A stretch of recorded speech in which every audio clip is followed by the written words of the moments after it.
Hello and welcome back to Kaizen classes. तो आज की इस वीडियो में हम उत्तराखंड से संबंधित कुछ महत्वपूर्ण प्रश्नों को देखने वाले हैं। तो चलिए शुरुआत करते हैं हम अपने पहले प्रश्न से। फूलों की घाटी की खोज साहित्यिक संदर्भ एवं नामकरण के संदर्भ में निम्नलिखित में से कौन से कथन सही है, ये आपसे पूछा हुआ है।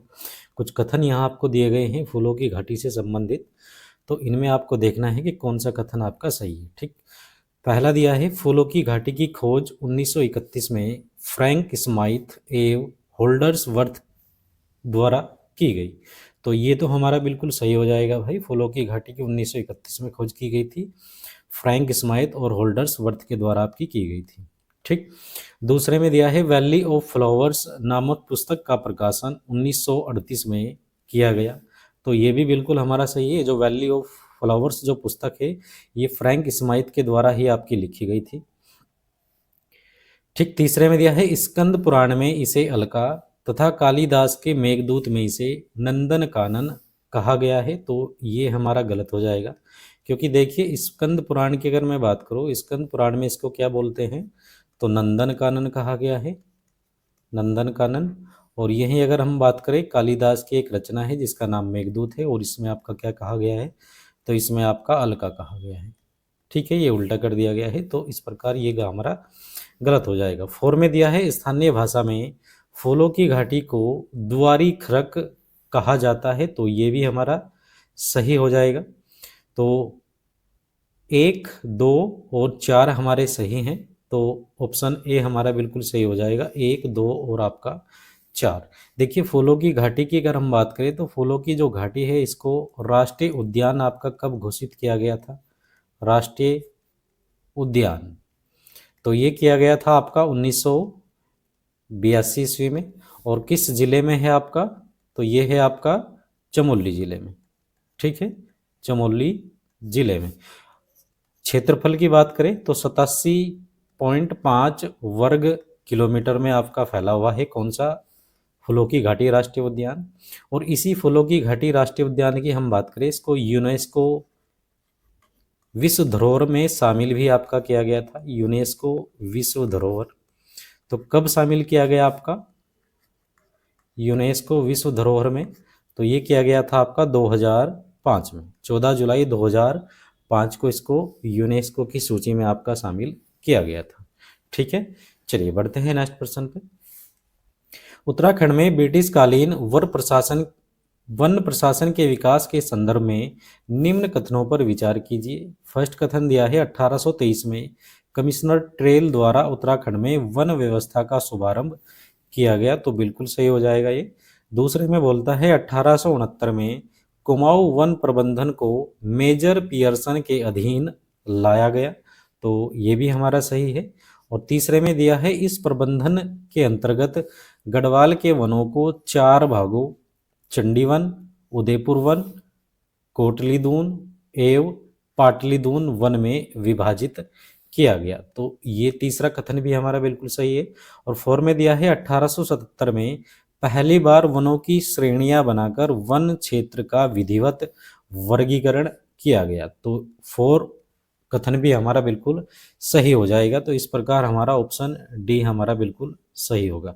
देखिए वनों से संबंधित ही अगर हम बात करते हैं, तो 1864 ईस्वी में ब्रिटिश सरकार के द्वारा सबसे पहले वन विभाग की स्थापना आपकी की गई थी। ठीक, फिर उसी के बाद 1878 ईस्वी में, इसे थोड़ा सा अगर हम पहले बात करें 1878 से, तो आप जानते हैं कि 1868 ईस्वी में कुमाऊं वन विभाग की स्थापना की गई।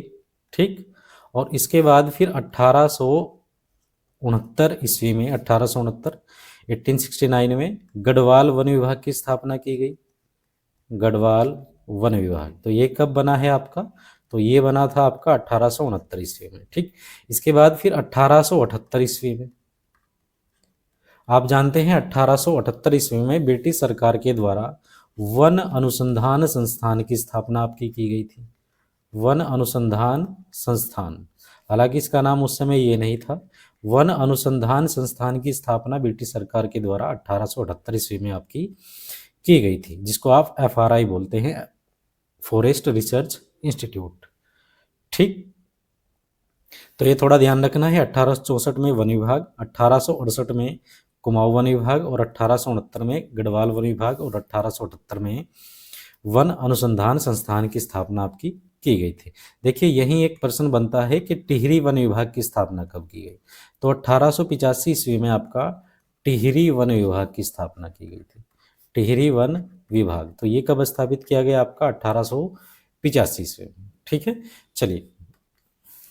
कत्यूरी राजवंश की प्रशासनिक व्यवस्था के संदर्भ में निम्न कथनों पर विचार कीजिए।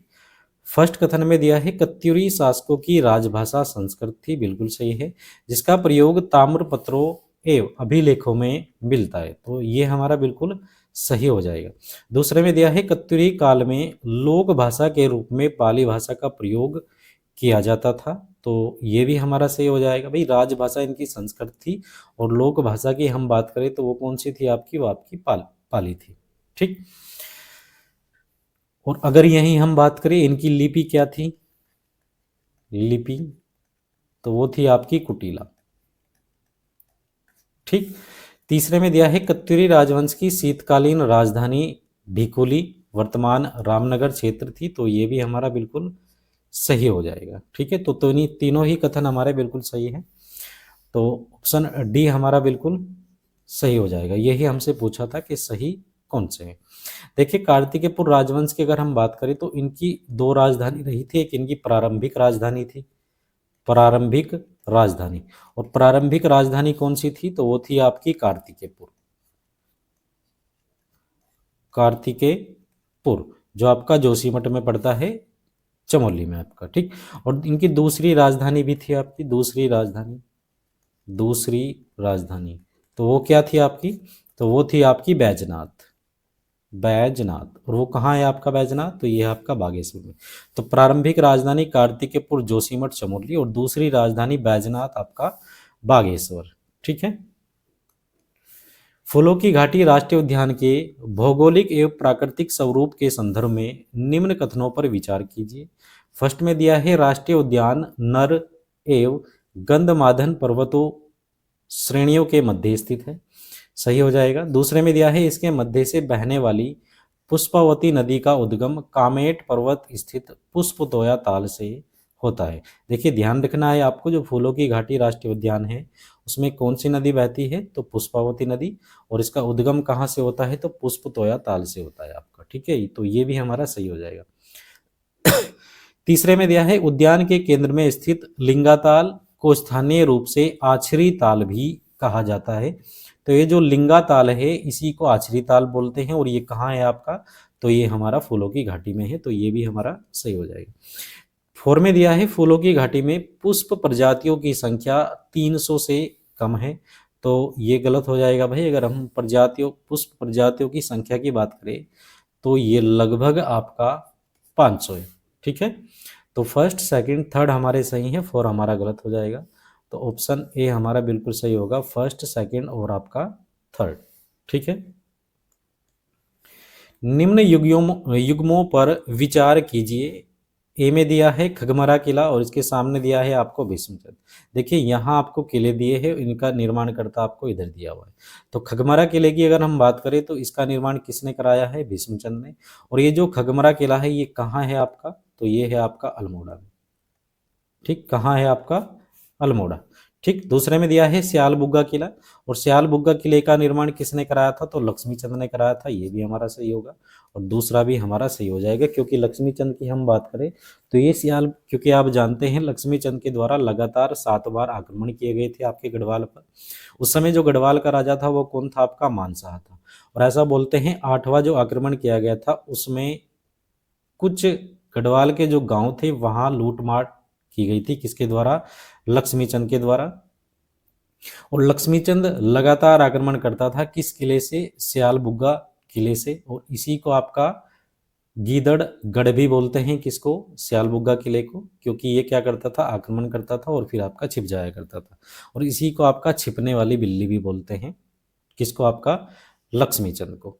ठीक है, चलिए, तो ये भी हमारा सही हो जाएगा। तल्ला महल दिया है आपको, तल्ला महल के सामने है आपका उद्योतचंद। तो तल्ला महल का निर्माण भी आपका कौन करता है, ये भी उद्योतचंद के द्वारा किया गया था। और ये भी कहाँ है आपका, तो ये भी आपका अल्मोड़ा डिस्ट्रिक्ट में है, अल्मोड़ा। नैथड़ा किला दिया है, और नैथड़ा किला के सामने आपको दिया है गोरखा काल। तो ये भी हमारा सही हो जाएगा। नैथड़ा किले का जो निर्माण है आपका, ये गोरखा काल में ही आपका किया गया था। और नैथड़ा किला कहाँ है आपका, तो ये भी आपका किस जिले में है, तो ये भी आपका अल्मोड़ा में। तो चारों ही कथन हमारे सही हैं। तो ऑप्शन डी हमारा बिल्कुल सही हो जाएगा। बरसात के मौसम में सार्वजनिक सुविधा से संबंधित कर कौन सा था, तो ये आपसे पूछा हुआ है। ऑप्शन ए है आपका ज्यूलिया, या इसी को सांगा बोलते हैं। हिल यानी अधूल कर है, और सी में दिया है भाग कर, और डी आपको दिया है आपका सिरती कर। देखिए, बरसात के मौसम में सड़कों की मरम्मत के लिए लिया जाया करता था, और वो कौन सा कर था, तो वो था हमारा हिल यानी अधूल कर। ध्यान रखना है आपको, इम्पोर्टेंट कर है। बरसात में सड़कों की मरम्मत के लिए कौन सा कर लिया गया था आपका चंदों में, तो वो था हमारा हिल यानी अधूल कर। देखिए, ज्यूलिया और सांगा दिया है। ज्यूलिया और सांगा की हम बात करें तो ये आपका नदी और पुलों पर लगता था। कहाँ लगता था आपका, नदी और पुलों पर लगने वाला कर कौन सा था, तो वो था आपका ज्यूलिया, या उसी को क्या बोलते थे, उसी को आपका सांगा बोलते थे। यहाँ एक कर और दिया है आपको भाग कर। भाग कर की अगर हम बात करें तो ये किस पर लगता था आपका, तो ये लगता था आपका घराटों पर। घराटों पर लगने वाला जो कर था वो कौन सा था आपका, भाग कर। और डी में आपको दिया है सिरती कर। और सिरती कर की अगर हम बात करें तो ये एक प्रकार का नगद कर हुआ करता था, नगद कर। और ये किन से ली जाया करता था, तो ये भोटिया व्यापारियों पे लगाया गया था, भोटिया व्यापारियों पर। और किस राजा के द्वारा लगाया गया था, तो ये लगाया गया था आपका बाज बहादुर चंद के द्वारा, या इसी को आपका क्या बोलते हैं, बाजा चंद भी बोलते हैं। किसको, बाज बहादुर चंद को आपका। ठीक है, चलिए। अल्मोड़ा स्थित लाल मंडी किला फोर्ट मोरा, जिसको फोर्ट मोरा भी बोलते हैं, के संबंध में सही कथन कौन सा है, ये आपसे पूछा हुआ है। ए में दिया है इसका निर्माण भीष्मचंद ने कराया था, तो ये तो गलत हो जाएगा। भीष्मचंद की हम बात करें तो इसने आपका खगमरा किले का निर्माण कराया था। खगमरा किला जो आपका अल्मोड़ा में है, तो किसके द्वारा, भीष्मचंद के द्वारा। और बी में दिया है इसका निर्माण 1563 ईस्वी में कल्याण चंद ने कराया था, तो ये बिल्कुल सही हो जाएगा। क्योंकि लाल मंडी जो किला है इसका निर्माण 1563 में किसके द्वारा, कल्याण चंद के द्वारा। और ये जो लाल मंडी किला है इसी को फिर ब्रिटिशों के द्वारा क्या नाम दिया गया था, फोर्ट मोयरा नाम दिया गया था। ये जो फोर्ट मोयरा नाम है ये लॉर्ड हेस्टिंग्स का नाम था। तो लॉर्ड हेस्टिंग्स का ही दूसरा नाम क्या था आपका, फोर्ट मोयरा। और उसी के नाम पर लाल मंडी किले को क्या नाम दिया गया था ब्रिटिश के द्वारा, तो फोर्ट मोयरा इसका नाम दिया गया था। ठीक है, चलिए, यहाँ दिया है आंसर हमारा बी हो जाएगा। इसे फोर्ट मोयरा नाम गोरखों ने दिया था, तो गलत हो जाएगा, ब्रिटिशों के द्वारा दिया गया था। यह गोरखा कालीन किला है, गोरखा कालीन किला नहीं होगा, क्योंकि ये आपका चंद कालीन किला है, चंदों के द्वारा आपका बनाया गया था। निम्न कथनों पर विचार कीजिए। फर्स्ट में दिया है फतेहपति शाह को प्रीतम शाह कहा गया क्योंकि वे संगीत प्रेमी थे। ठीक। और दूसरे में दिया है गढ़वाल का अकबर उपाधि उन्हें धार्मिक सहिष्णुता के कारण दी गई। देखिए, ये जो यहाँ आपको दिया है फतेहपति शाह, तो इसी को प्रीतम शाह कहा गया है क्योंकि वे संगीत प्रेमी थे, तो ये हमारा सही हो जाएगा। और दूसरे में दिया है गढ़वाल का अकबर उपाधि उन्हें धार्मिक सहिष्णुता के कारण दी गई है। देखिए, अगर गढ़वाल के अकबर की उपाधि की हम बात करें तो आप जानते हैं कि फतेहपति शाह पवारों में ऐसा राजा था जिसके दरबार में 9 रत्न आपके रहा करते थे, 9 रत्न। ठीक है ना, जैसे अकबर के दरबार में 9 रत्न थे, ऐसे ही आपका फतेहपति शाह के दरबार में भी 9 रत्न थे। और इसी के कारण इसको गढ़वाल का अकबर आपका कहा जाता है, किसको, फतेहपति शाह को, ना कि धार्मिक सहिष्णुता के कारण। और तीसरे में दिया है फतेहपति शाह के दरबार में 9 रत्नों की परंपरा थी, ये यहाँ बताया भी गया है आपको, तो सही है। रत्न कवि ने उन्हें हिंदुओं का रक्षक कहा है, तो ये भी हमारा सही हो जाएगा। तो फर्स्ट, थर्ड और फोर हमारे बिल्कुल सही हैं, तो ऑप्शन बी हमारा बिल्कुल सही हो जाएगा। ठीक है, चलिए। निम्न कथनों पर विचार कीजिए। सिरतीकर भाबर क्षेत्र वह भोटिया व्यापारियों से वसूला जाता था। बिल्कुल बाज बहादुर चंद के द्वारा ये लगाया गया था और ये आपका एक नगद कर हुआ करता था। दूसरे में दिया है कनक कर सोका व्यापारियों से स्वर्ण धूल के रूप में, स्वर्ण के रूप में या फिर आपका स्वर्ण धूल के रूप में आपका लिया जाया करता था, तो ये भी हमारा सही हो जाएगा। और तीसरे में दिया है सिरती कर अनाज के रूप में वसूला जाता था। तो देखिए अगर सिरती कर की हम बात करें तो ये आपका एक नगद कर हुआ करता था। सिरती कर क्या था आपका एक नगद कर, ठीक है। तो अनाज के रूप में नहीं था आपका, तो ये तो गलत हो जाएगा। तो फर्स्ट और सेकंड हमारा सही है, तो ऑप्शन बी हमारा बिल्कुल सही हो जाएगा। निम्न कथनों पर विचार कीजिए। तिरमल चंद पहला चंद राजा था जिसने गढ़वाल में शरण ली, तो ये बिल्कुल सही है, क्योंकि देखिए तिरमल चंद की हम बात करें तो तिरमल चंद के समय या तिरमल चंद से पहले एक राजा था जिसका नाम था आपका विजय चंद, और विजय चंद के समय तीन षड्यंत्रकारी थे, सकरामकार की, पीरू गोसाई और आपका विनायक भट्ट। और उन तीनों ने क्या किया हुआ था, जो भी आपका चंदों में राजा बनता था उसको एक तरीके से जहर देकर मार रहे थे आपके तीनों के तीनों षड्यंत्रकारी। तो तिरमल चंद राजा बनने वाला था। तिरमल चंद को ये लगा कहीं ऐसा ना हो कि मुझे भी जहर देकर मार दिया जाए, तो तिरमल चंद ने फिर शरण ली थी कहाँ, आपकी गढ़वाल में। और उस समय जो गढ़वाल का राजा था वो कौन था आपका, तो वो था आपका श्याम शाह। तो फर्स्ट कथन हमारा बिल्कुल सही होगा। दूसरे में दिया है श्याम शाह ने तिरमल चंद को गढ़वाल का राजा बनाया। देखिए यहाँ दिया है आपको श्याम शाह ने तिरमल चंद को गढ़वाल का राजा बनाया। देखिए गढ़वाल का राजा नहीं बनाया गया था, ये गलत है भाई। तिरमल चंद को शरण दी गई थी, बिल्कुल सही बात है। और तिरमल चंद को फिर कुमाऊं की गद्दी पर बैठाने में भी श्याम शाह के द्वारा सहायता की गई थी, ना कि आपका गढ़वाल का राजा बनाया गया था, तो ये हमारा गलत होगा। तीसरे में दिया है श्याम शाह तिरमल चंद भेंट 1621 ईस्वी में हुई, तो ये बिल्कुल सही होगा। श्याम शाह और तिरमल चंद की जो भेंट थी वो 1621 ईस्वी में हुई थी। तो 1 और 3 हमारे बिल्कुल सही होंगे, ऑप्शन बी हमारा सही हो जाएगा, ठीक है। देखिए श्याम शाह की हम बात करें तो श्याम शाह को गढ़वाल का तुगलक भी आपका बोलते हैं। गढ़वाल का तुगलक ये किसको कहा गया है, तो ये आपका श्याम शाह को ही किया गया है। और अगर हम बात करें पवारों में सबसे पहले जो सती के प्रमाण देखने को मिलते हैं, सती प्रथा के जो प्रमाण देखने को मिलते हैं वो कहाँ मिलते हैं, तो वो आपके श्याम शाह के ही शासनकाल में आपको देखने को मिलते हैं, ठीक है। और इसी के एक गुरु थे जिनका नाम था आपका शंकरदेव, और शंकरदेव के ही द्वारा आपका क्या किया गया था, वास्तु शिरोमणि ग्रंथ की रचना आपकी की गई थी। वास्तु शिरोमणि ग्रंथ, तो ये किसके शासनकाल में लिखा गया है, तो ये शंकरदेव ने लिखा है। और ये किसको समर्पित किया था, तो ये आपका श्याम शाह के बारे में ही लिखा गया था, ठीक है ना। 3 ईसाई दल भी इसी के शासनकाल में आए थे। अगर हम ईसाई दल की बात करते हैं तो ईसाई दल जो था वो 3 दल आए थे किसके शासनकाल में, श्याम शाह के। जो पहला दल था वो कब आया था, 1626 ईस्वी में आया था। फिर इसके बाद और इसके बाद जो आया था आपका वो कब आया था, तो वो आया था आपका 1628 में। देखिए कहीं कहीं 1627 से मिल सकता है। और फिर आया था आपका 1631 में। तो 3 दल आए थे 1631 में, 1628 में और 1626 में आपका, ठीक है। 1631 में जो आया था उसका क्या नाम था, तो वो था आपका अंद्रादे, ठीक है ना, अंद्रादे। और इसी के द्वारा उल्लेख किया गया था कि श्याम शाह जब ये श्रीनगर में पहुंचा कि श्याम शाह की चिता जल रही है और उसके साथ में उसकी 60 रानियां भी आपकी सती हो रही है, ठीक है ना।